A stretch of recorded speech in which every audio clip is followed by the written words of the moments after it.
Okay, so because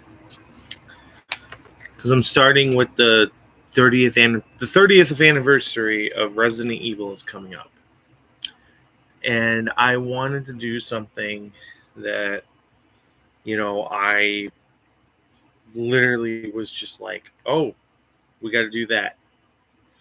I wanted to bring back my old journalist days. First of all, wanted to bring that back, and second of all, I want to get to know the fans and if possible, some people who worked with Resident Evil on like documentaries, podcasts, all that stuff. All of that. So, what I plan on doing is I want to conduct interviews with fans and then also with the people who worked on. I need to silence my phone during this shit. Who's messaging me? Who's messaging? Hold on. All right. Here we go. So the inspiration that I got from doing this stuff was a documentary called George A. Romero's Resident Evil. And it was a very, very powerful documentary. I learned so many things that I didn't even know myself about George Romero and his little history with Resident Evil. And then I saw all these people that were being interviewed throughout this process. And I thought to myself, well, I used to do that shit. And it really like had an impact on me and brought me back to my old journalism stuff, like interviewing Troy Baker, Matthew Mercer, Troy Baker and Nolan North at the same time, and Nick Apostolides. So what I plan on doing is I plan on interviewing the fans, because that's who we are. We love this game. We love it a little too much sometimes. I'm obsessed with it. So that's why my name is Leon on everything. So how we're going to do this is I came up with a list of questions. It's about 3 pages, I think I did. Let me see. Let me see what I got. Okay. Yeah, I got about 3 questions. And then I'm going to have somebody look over this video to see if these questions are good enough. Okay. This is like a test interview of me. So I'll be the first interview ever for this project I'm doing. So it's going to be all on my YouTube. And I was going to make a playlist for the 30th anniversary of Resident Evil. So the first question is, how did you discover Resident Evil? My neighbor, my best friend Larry, who sadly passed away from cancer in 2017, he showed me it at the age of 4, and it was just a very interesting game. I was about 4 or 5 when I got introduced to it, and it was powerful. It was interesting. And then I got to Resident Evil 2 with him, and Resident Evil 2 was the OG one, introduced my stuff that I'm also going to go into with these questions. What impact did Resident Evil have on you? The impact it had on me was, you have these characters, they're in a situation that, they're surviving. That's why it's called survival horror. And being able to see the survival horror aspect, the camera in the corner, later in the remakes, behind the shoulder with Resident Evil 4. And then you also have the on-rail shooters, Resident Evil Umbrella Chronicles and Darkside Chronicles, and I love those games still. Those are the only two games I play on my Nintendo Wii, actually. So it had a positive impact. Like, I didn't have any nightmares, like how some others do, and I just had a lot of fun with it. This question is a lot of fun because there's so many podcasts for Resident Evil. There's so many. You got Biohazard Declassified, you have Resonance of Evil, you have a bunch of others. And honestly, my favorite Resident Evil podcast, sorry guys, but it's Biohazard Declassified.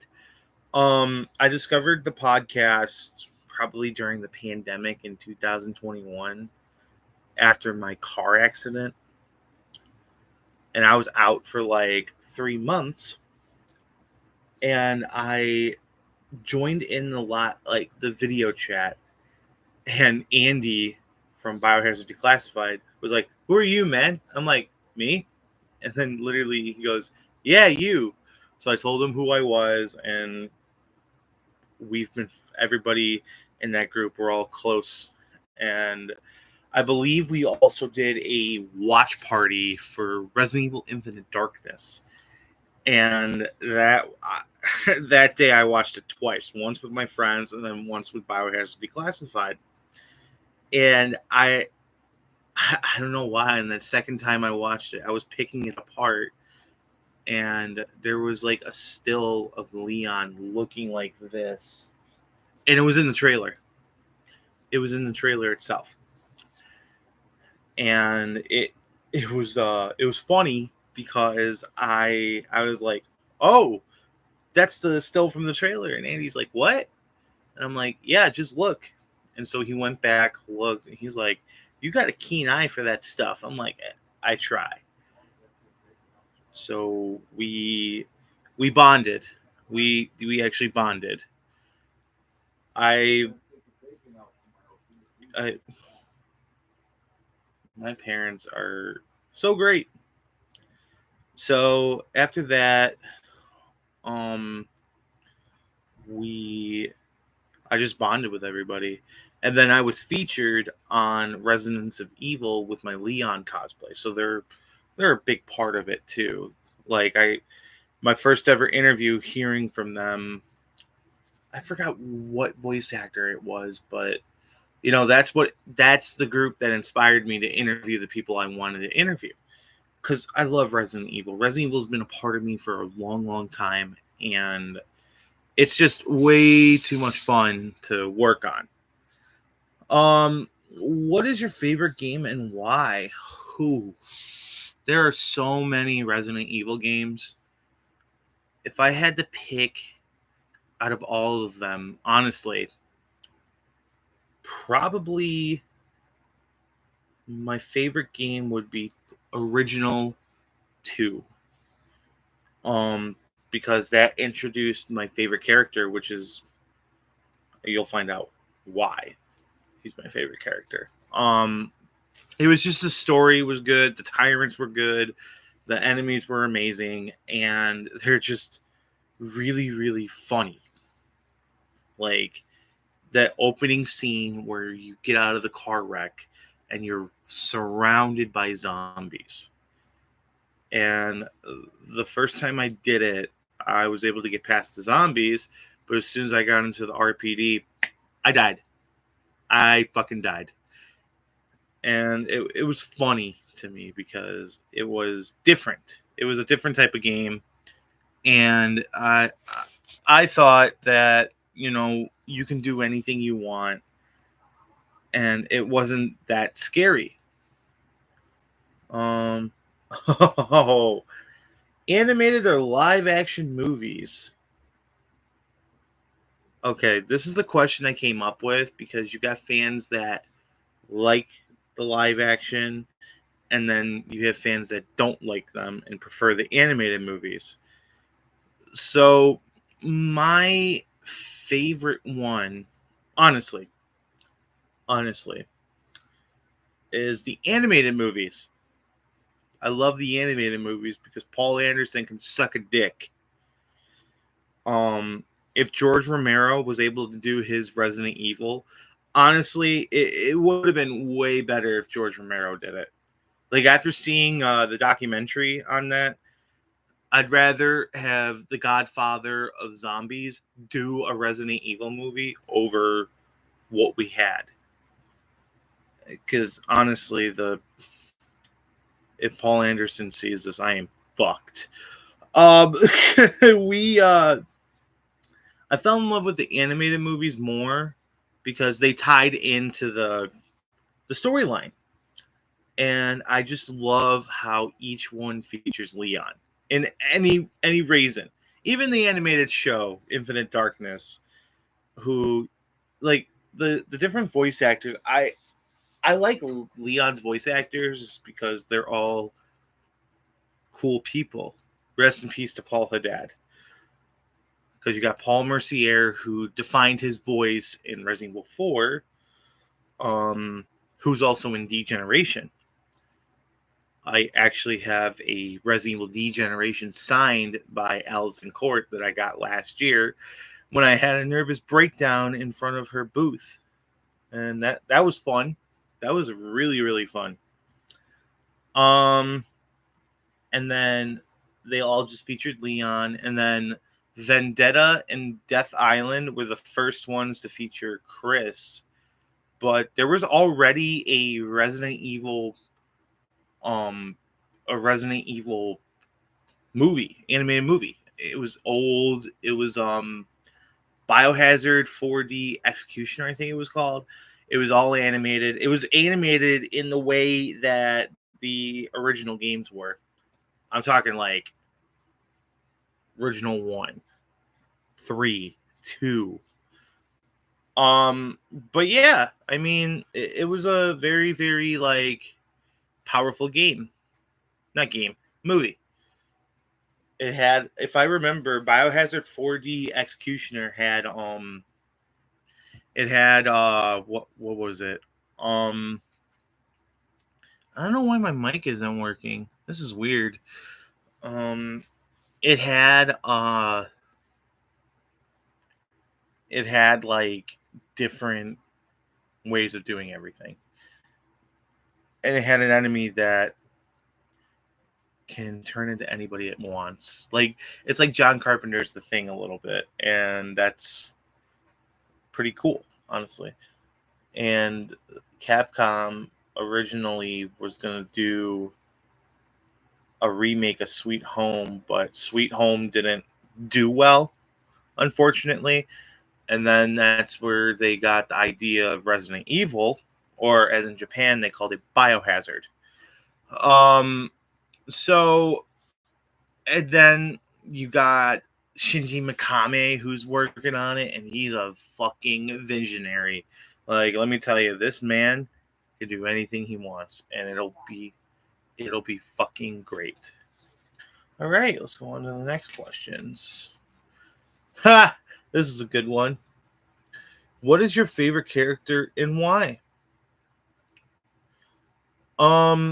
My favorite character is Leon Kennedy. I'm gonna be real. That is my favorite character. He's the only character that I can relate to on a personality level. You know, with depression, I used to be an alcoholic, and then Vendetta is where I saw Leon at his most vulnerable, and I was like, what the fuck did happen to my favorite character? And then you realize, like, oh, his entire SWAT team got taken out. So that was pretty cool. Like, I liked it personally. I'm Leon will always be my favorite character. That's male wise, and then female wise, if you want to answer this one as well, Claire Redfield is my second favorite character. It's my female favorite character, and I fell in love with Claire, like her, especially her Dark Side Chronicles look. She looked so good in that game, and she was voiced by the talented Allison Court, who I loved. Allison Court, great voice actress. That was like one of the best parts about some of these voice actors is that they kept on coming back. You know, for Leon, Paul Mercier came back 3 times. Matthew Mercer came back Damnation 6, Vendetta, and he came back 4 times. I think the character that had the most voice actors, honestly, was Chris Redfield. Like, he had so many voice actors, and then I loved how in the very first game, I don't know how to pronounce his name, but I'm gonna call him Charlie.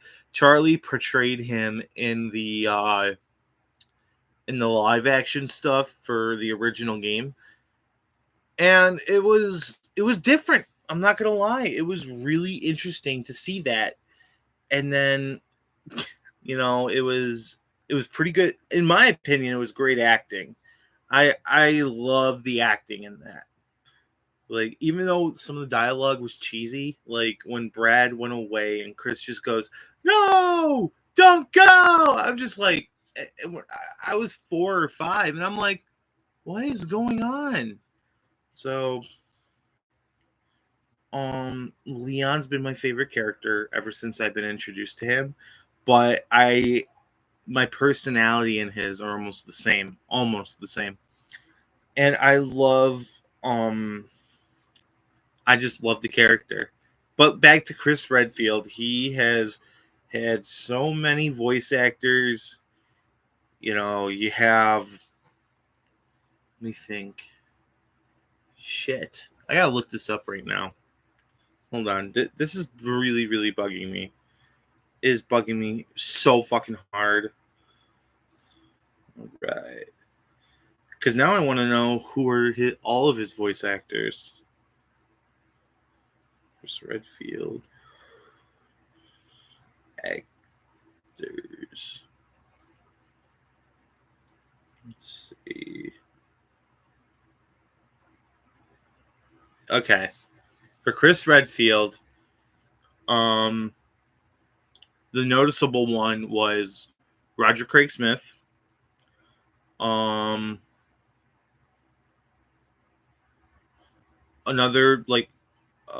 okay, here we go. This is detailed right here. You had Scott McCall. I can't even pronounce his fucking name. He voiced him in the original one. Michael Phil Powicci? I can't do this today. He voiced Chris in Code Veronica. Joe White voiced Chris in the remake. And then you got Kevin Dorman. He came back 3 times. He voiced him in The Umbrella Chronicles, Vendetta, and Death Island. And then the recognizable one, which is Roger Craig Smith. He voiced him in 5, 6, The Dark Side Chronicles, Marvel vs. Capcom 3, the Resident Evil Mercenaries 3D, and Revelations. David Vaughn, he voiced him in Resident Evil 7. Jeff Shine is an amazing voice actor. I'm just gonna say it now. He's an amazing voice actor. He voiced him in Village. There's so many more. I can't even fucking do this. I never even heard of State of Survival. I'm an idiot. No, but yeah, Chris has had multiple voice actors. I think Jill had only 3 or 2. I think 2. Hold on, let me look her up real quick. See, this is what happens when you do interviews. You learn more things as you go. That's like the best part about interviewing. Let's see. For Jill, all right, here we go. Let's see. All right, so we got Heidi Anderson. That's the 2002 remake. I guess, and then I can't pronounce some of these fucking names. She and as it, she was the original voice actress for. She was the live action. Um, Resident Evil 3 Nemesis was Catherine Disher. Catherine Disher came to Chicago last year, and she came here this year. I missed this year because I was sick. The Umbrella Chronicles in 5. Patricia Jolie. Those were tremendous voices. And then in the Resident Evil 3 oh my god, the Resident Evil 3 remake and Death Island was Nicole Tompkins. So yeah. And then Claire only had 2 voice actresses. So or did she have 3? Nope, it was 2. Anyway, I'm getting off topic. This is how interviews sometimes you get off topic. So next, if somebody worked on the project or did a project for Resident Evil, I would ask them, if you worked on anything Resident Evil, what was it and what was it like and what was it? And then the second question would be, did you have fun making it or working with it? So, yeah, I mean, that's fun. My favorite moment in Resident Evil. Oh, Jesus. That one is a tough question because I did a cameo. I bought a cameo from Nick Apostolides because he and I, we talk occasionally still. We still talk. He's the only person that can pronounce my last name correctly, which is hilarious. But my favorite moment in Resident Evil ever, honestly, I'm a little bit biased about this, but I'm going to be real. It was in Vendetta. It was the Chris and Leon hallway fight with the zombies, which on my channel I reenacted Leon's part. And Leon uses Systema, which is pretty interesting. And it just shows that he had close quarters combat with all that.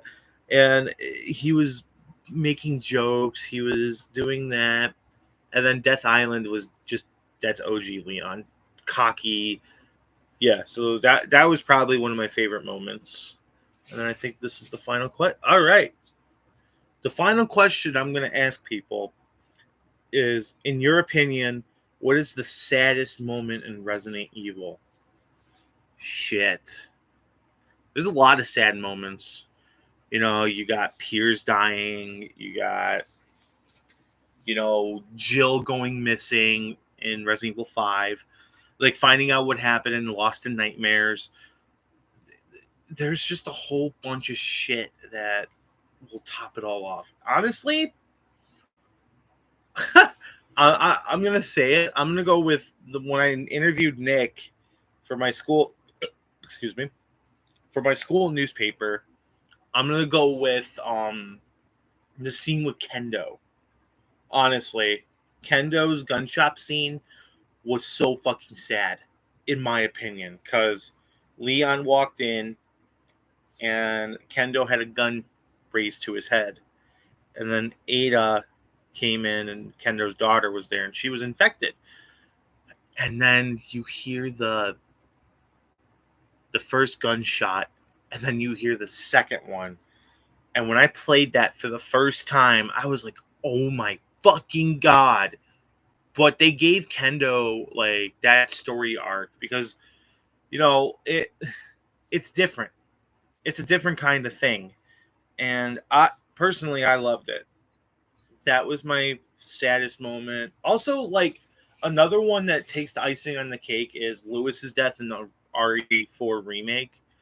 That one was so fucking sad when Krauser fucking threw that knife in his back.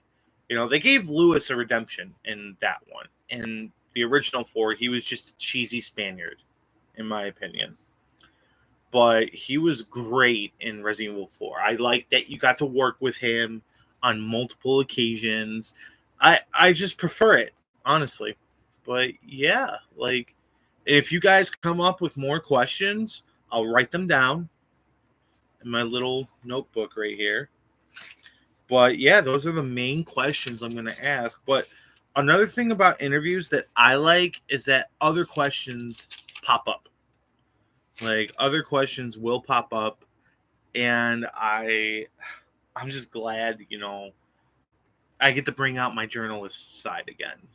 Because that's like the best part about interviewing is, like, you got to do it with emotions. You gotta find the emotions. So those are the questions I chose because, especially with how it impacted you. Like, a lot of people are gonna have different answers for that. And then another one that is the two good ones also is your favorite game and why, and then favorite character and why. And then the one that I thought of that I came up with the last minute before doing this was the saddest moment. Because, Resident Evil doesn't just have action, doesn't have zombies. You got sad moments in it. Like, with Richard, he can either die by a snake or killed by a shark. Like I said, losing Jill. And then you got the animated movies where Leon loses JD, but he also saves Buddy. And then in Infinite Darkness, Jason, and I forgot the other girl's name. Jason and Sun Yi, I think her name is. No, that's her brother. Shaman. And Shaman, like, learning that their fates are worse than death. And then seeing a broken Leon in Vendetta, that really, like, impacted me. So, all right. So that interview took about 27, almost 28 minutes. And I'm going to send this out to some people who have done interviews in the past to see how it goes. And yeah, I mean, you guys have a good day. This was just a test, and hopefully it's good enough. All right. Bye-bye.